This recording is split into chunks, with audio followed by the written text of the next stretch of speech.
If you were Laura and Allie started acting like that after you saved her, I would have beat her. Okay, remember, baby, if you want to jump in, you got to jump in and then jump back out. Oh, you said, I'm sorry, you know, I probably would have made her stand for herself. So she wanted to start being funny. I would have dropped the I'll make her stand for herself. I feel like she was being real selfish, and I feel like after I just saved your life, you should want to be nice to me and try to be my best friend, because I did not have to save you at all. I feel like Lauren is really starting to put her guard down for some people, which could be a good thing, but also a bad thing, and like trying to help other people out. I think it's gonna come back to her after trusting so many people. Like, she's gonna trust the wrong person eventually. I don't trust everybody in the group. I think at least one of them, like, it's no way every single one of them, like, want to help each other. I think it's at least one of them is, like, willing to do everything to help each other survive. Yeah, I agree with you. With what you said, I think, sorry, I think once they get to their destination, they're gonna, like, not everybody, but people who aren't willing to learn are gonna break apart, and it's like, you know, that's going. Going off of that, do you think Bankole is a thief or an ally? He's a little too nice. Yeah, I don't trust him. He's a little weird. I feel like he don't got no reason to be as nice as what he is. I feel like he has some type of ulterior motive to do something. I feel like somebody go hurt Lauren. I trust none of them. Karen's still getting on my nerves. I think so too. Laura might end up being Lauren, she becoming a little too trusting. right. Then she gonna end up feeling for worse pain. That's what I mean. That's a good thing. Like, dude, if she dies, her. What's the thing? She's still feeling Hyper empathy. Yeah, her hyper empathy is gonna feel 10 times worse since it's actually her part of the person. Yep. Okay.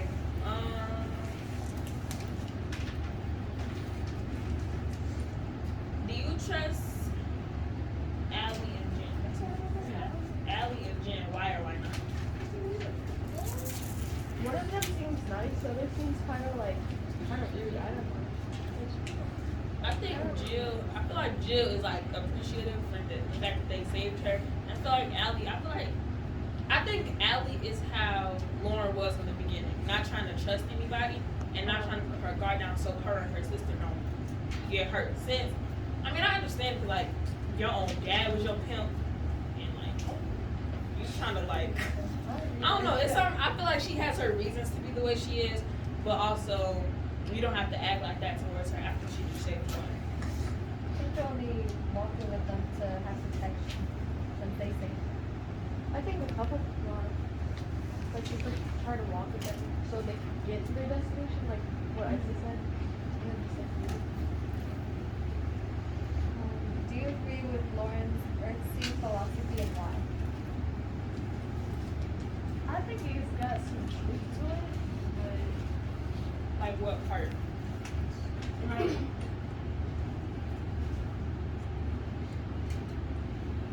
when she was talking about like everybody coming together, learning together, I like that idea and how they're not like worshiping like one big thing that's just telling you what to do or what not to do.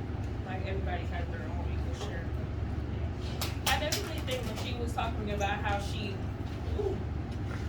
created the Earthseed, and how she was like analyzing people's behavior, I feel like that definitely was a good way to create it. Like, you see, like, you take bits and pieces from everybody's character and make it into a whole, into something that people can grow into and understand and try to be a part of as an actual community, not just something that was boom, created, throw it in your face, this is what it is, this is what it's not. You do this, you're wrong, you do this, you're right.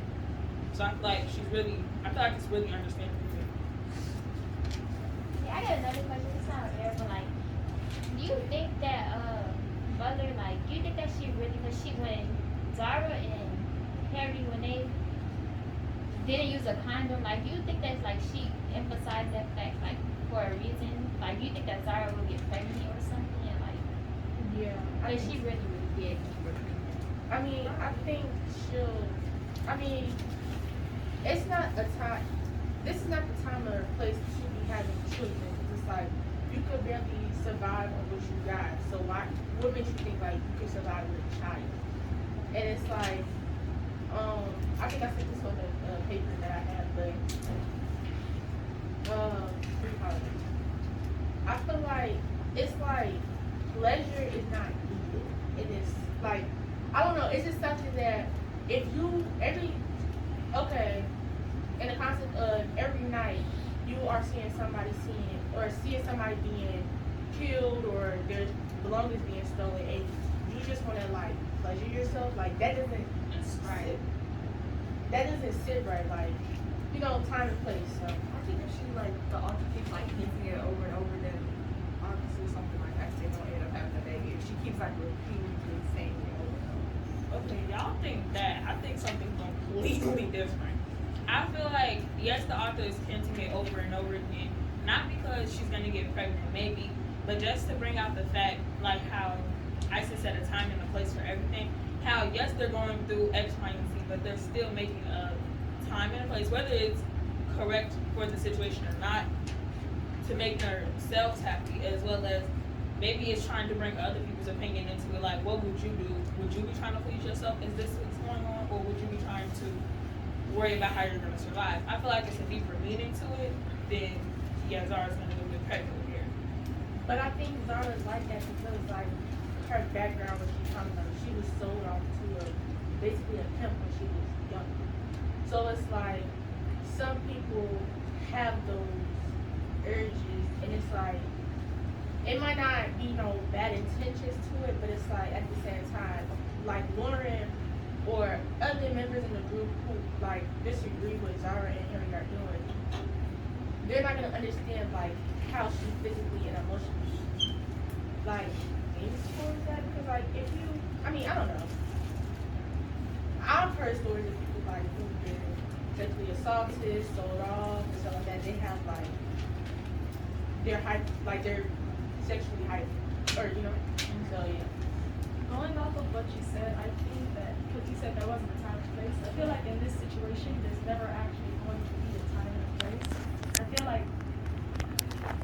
what they were doing is the only thing they have control over right now. Like, they don't have control over food, water, they don't even have control over who they can trust. I think like that's, in their minds, that's the only thing they have control over. Screw the consequences. That's all they can do. They probably was thinking like we're gonna die anyway, so we might as well. Just do this Wait, one. but it's like, do they even have a condom on them? I mean, So I doubt I doubt that they have one. So it's like if they want to have it, it's no longer. I think that, like, I don't know. I think another reason the author may have pointed out the whole no condom thing is because wasn't Lauren not using the condom with Curtis? Oh No, they used No, it. they didn't. Wait, they did. Right. Okay, well so now let me reverse the other part. So say they was, I would think they were trying to set them up as like, she did this, why didn't she do it? Like, she did this when this was all happening. Now look at how look how it's playing an effect in the current time that they're in now on why she didn't use a condom versus why she did.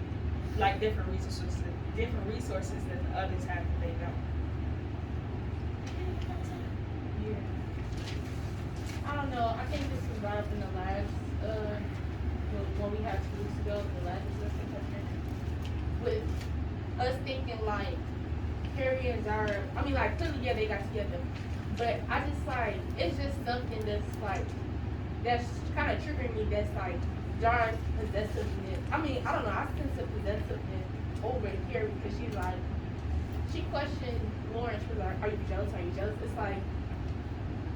I don't know, that just seems she's getting a little possessive. And then she said, whatever happens, happens. Like, yeah, it was just like very nonchalant. I mean, I guess that goes into kind of what I was saying, like, it's not, I don't know, time and place. Okay. What are your thoughts on Zara and Harry? Like, their whole, like, dynamic relationship? I think they're gonna end up run away together. Like in a romance story, like they're gonna run away Come on, together. Titanic. I ain't never seen But Titanic. I think they're gonna run away together. They're gonna live a happily life, and then it's gonna be a twist, and something will happen. They're gonna Wait, everybody go down? Yeah. Oh, I feel like it's a Like a movie. circumstantial I relationship. feel like it's just gonna have a twist, like a unexpected twist. I feel like one of them are gonna die, and the other one's gonna be all hard. I feel like Zara is definitely like a burden on Harry. I don't know. I feel like Harry does things out of the fact that Zara's there. It's like, okay, I feel like Harry's downfall is gonna be Zara, because it's like, when clearly they're sexually active, so there's gonna be a lot of, well, I don't know, like I said, Zara was clearly nonchalant about it, but I feel like since we already got like a little overview of Harry, and he's like thinking, he's that type of person to like think, like, not think, but like, go back on his morals and stuff like that, I feel like he's gonna get emotionally attached, and that's gonna end up getting him hurt. Not even that. I feel like since Zara doesn't have a lot of experience being in this, I'm not gonna say world because she's a part of it, but like these type of circumstances, like she wasn't prepared for this, and I feel like Harry's gonna try and protect her and end up failing himself as well. Well, take Carlos. Oh, I just wanted to say, I feel like, like you said, Zara's holding Harry back from like his full potential and how like he can really contribute to the group. So I feel like eventually in the story something might happen to Zara or Zara might die, and then that will like put the fight inside of Harry that he needs, and like he'll really get like attacked. Okay, we're gonna give you the last word, baby, because then we're gonna switch groups. So adding on to that, so what if basically Zara got kidnapped and Harry tries to go and save her, but there's like a gang, like a group where they have guns, and he tries to like go save her, but he can't, like, That's probably something that could definitely happen, especially since Harry is so protective over Zara, and I feel like they said before, Zara's looks is definitely a downfall for her. Yes, she may be pretty. She probably could be ugly in the way they're trying to spice it up. But yes, she may be pretty to those people, and being pretty is not always a good thing. Right. Especially not in this type of situation. She can get raped, anything. Like she can be a She pimp. should have been the one that dressed